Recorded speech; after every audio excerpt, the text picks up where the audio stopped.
Office నుండి గాంధీ విగ్రహం వరకు శాంతియుతంగా నిరసన వ్యక్తం చేయాలని ఇక్కడ జరుగుతున్నటువంటి అరాచకాలపైన పోలీసు వైఖరి పైన నిరసన వ్యక్తం చేయాలనే క్రమంలో గ్రామాల నుండి చాలా మందిని పోలీసు అధికారులు బెదిరించి రోడ్లకు అడ్డం పెట్టి వాళ్ళ మీద కేసులు పెడతామని చెప్పడం జరిగింది. అయినా కూడా జగన్మోహన్ రెడ్డి గారి మీద అభిమానము, పార్టీ జెండా ఎన్ని కష్టాలు వచ్చినా మోయాలనే ఒక ఉద్దేశంతోనే చాలా మంది కార్యకర్తలు కూడా ఇక్కడ రావడం జరిగింది. ఇక్కడ వచ్చినా కూడా అనేక ఆంక్షలు, బార్గెట్లు ఇంటి చుట్టూ పెట్టి వాళ్ళ మీద లాఠీ చార్జీలు చేయించి చేయించినా కూడా రోడ్ల మీదనే కూర్చొని టిఫిన్ చేసి వాళ్ళు మళ్ళా కూడా ఇలా నాకు సంఘీభావం తెలిపేదానికి పెద్ద ఎత్తున ఇంటికి తరలిరావడం జరిగింది. అంతేకాదు తాడిపత్రిలో ప్రజాస్వామ్యానికి విలువలు లేవు, ఇక్కడ పోలీసు వ్యవస్థ కూడా లేదు. ఇది నేను చెప్పేది కాదు, మీరు ఎక్కడైనా కానీ ఆఫ్ రికార్డు కానీ ఆన్ రికార్డు కానీ పబ్లిక్ లేకపోయి అడిగితే ఎవరు కమందాస్థాల్లో ఉంది అధికారులు కావచ్చు,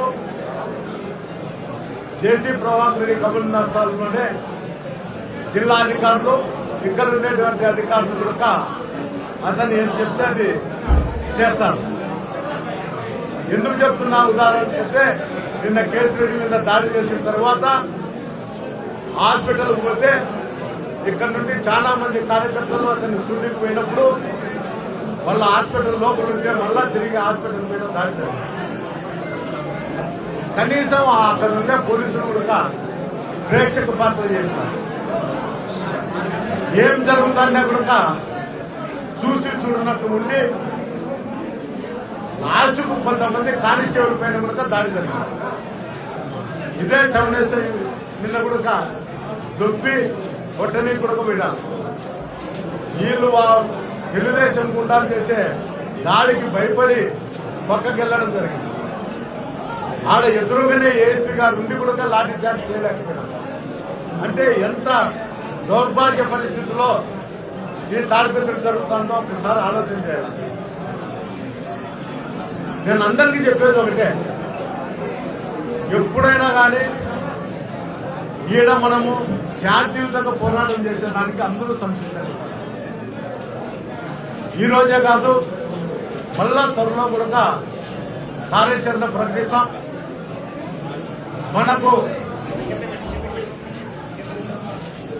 మనము మన పార్టీ ప్రోగ్రాములు మన మీద అక్రమ కేసులు తొలగేంత వరకు ఏదో మండలంలోనో తాడిపత్రిలోనో మనం నిరసన వ్యక్తం చేసేదానికి అందరూ సంసిద్ధంగా ఉన్నారు.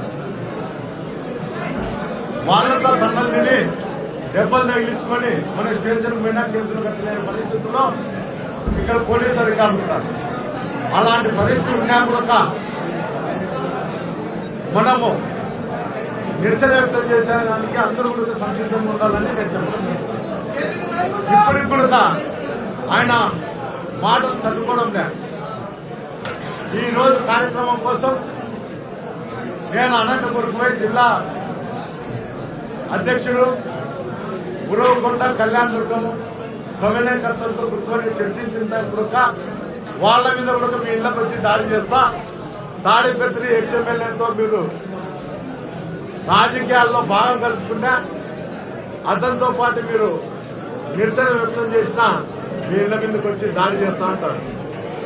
ఇంకోటి 25 మంది ఉన్నారు, వాళ్ళ మీద దాడి చేస్తానని కూడా చెప్తాను. అంటే జిల్లా అధికారి అయినటువంటి ఎస్పీ జగదీష్ గారు కూడా ఇవన్నీ ఇంటానే ఉంటారు, కానీ ఆర్డర్లు పాస్ చేయరు. ఇక్కడుండే పోలీసులు జేసీ ప్రభాకర్ రెడ్డి ఏం చెప్తే అది చేస్తారు, జిల్లాధికారులు చెప్తే చేయరు, కానీ జేసీ ప్రభాకర్ రెడ్డి ఏడు చెప్తే అది చేస్తారు. ఇక్కడ వాళ్ళ జీతాల కన్నా 10 రెట్లు ఆదాయం ఉంది. గంజాయి విచ్చలవిడిగా జరుగుతుంది. ప్రతి వారము 50 కేజీలు గంజాయి ఇక్కడికి వస్తానే ఉంది. దాంట్లో అధికారులకు బాగుందో నాకు లేదు తెలుసు, కానీ గంజాయి విచ్చలవిడిగా రావడంతోనే ఇక్కడ ఘర్షణలు చోటు చేసుకుంటారు. కనీసం ఘర్షణ చేసిన వాళ్ళు తెలుగుదేశం కార్యకర్తలు ఎవరన్నా కొడితే కనీసం వాళ్ళని స్టేషన్ గురించి మాట్లాడే పరిస్థితి కూడా లేదు. టౌన్లో మా వాళ్ళందరినీ 45 మందిని బయట కేసులు కట్టారు. లీడర్లందరినీ కూడా ఏమయ్యా తెలుగుదేశం వాళ్ళని బయట కట్టారంటే మీరు చెప్పే వాళ్ళ మాకు మా ఉద్యోగం మాకు చేసేది తెలుసు అని చెప్తారు. అంటే జేసీ ప్రభాకర్ రెడ్డి ఇంటికాడ చాకరీ చేయడమా?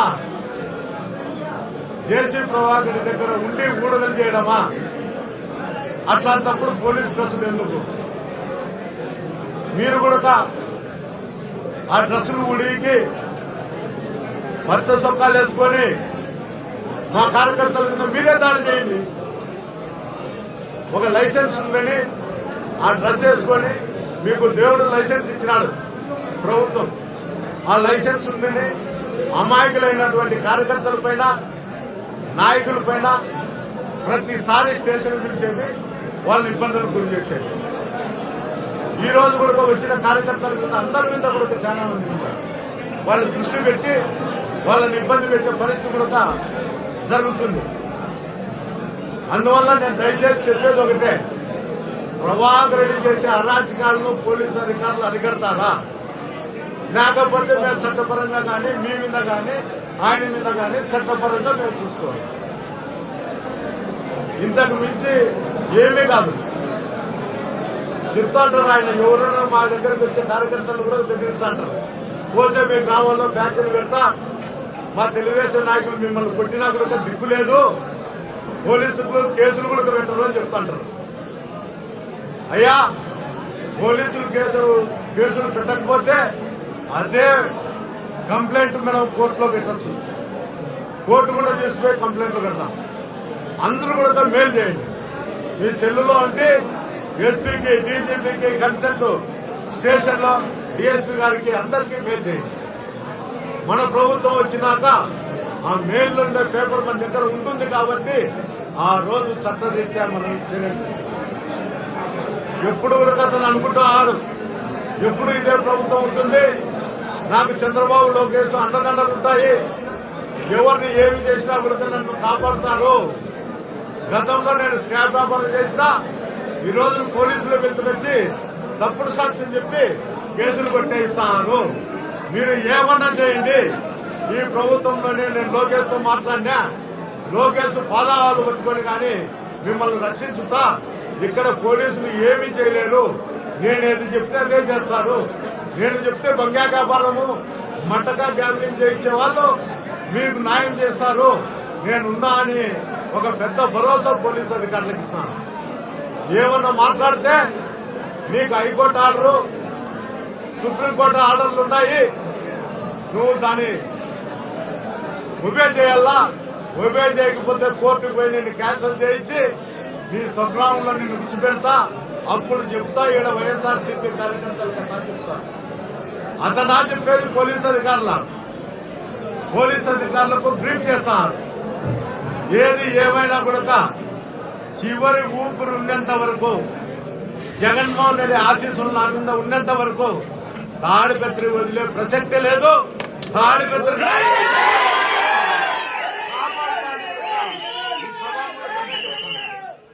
ఏమనుకుంటా మీరు అనుకునేదంతా జరుగుతుంది అనుకోవడం కల. ఏదో ఒక రోజు తిరుగుబాటు వస్తుంది. ఆ తిరుగుబాటు వచ్చినప్పుడు ఎంత వారైనా కానీ గాలి పట్టుకుపోయే పరిస్థితి ఆ రోజు వస్తుంది. మీ నాయకులను అడగండి, గ్రామాలలో పోయి మీ కార్యకర్తలను అడగండి, మీ గ్రామాలలో చాలా గ్రామాలలో ఉండే మీ నాయకులు భార్యలను అడగండి, మీరు ఏ విధంగా తిరుగుతున్నారు ఒకసారి ఆలోచన చేయండి. నిన్న లేక మొన్న నానాకు పల్లెల్లో వచ్చింటే ఏమి తిట్టినావో. కొప్పూరు మండలంలో ఎంతమంది నాయకులు తిట్టేది కాక వాళ్ళ భార్యలను కూడా తెచ్చించబడిసే విధంగా మాట్లాడతారు. ఎవరిచ్చినారు నీకు అంత హక్కు? నీకు కండకావరం ఎక్కింది. మనుషులంటే విలువ లేదు, అధికారులంటే లెక్క లేదు, ప్రజాస్వామ్యం అంటే అసలు పట్టించుకునే పరిస్థితిలో కూడా లేదు. నేను చెప్పిందే రాజ్యాంగం అంటారు, నేను చెప్పిండేదే చట్టం అంటారు.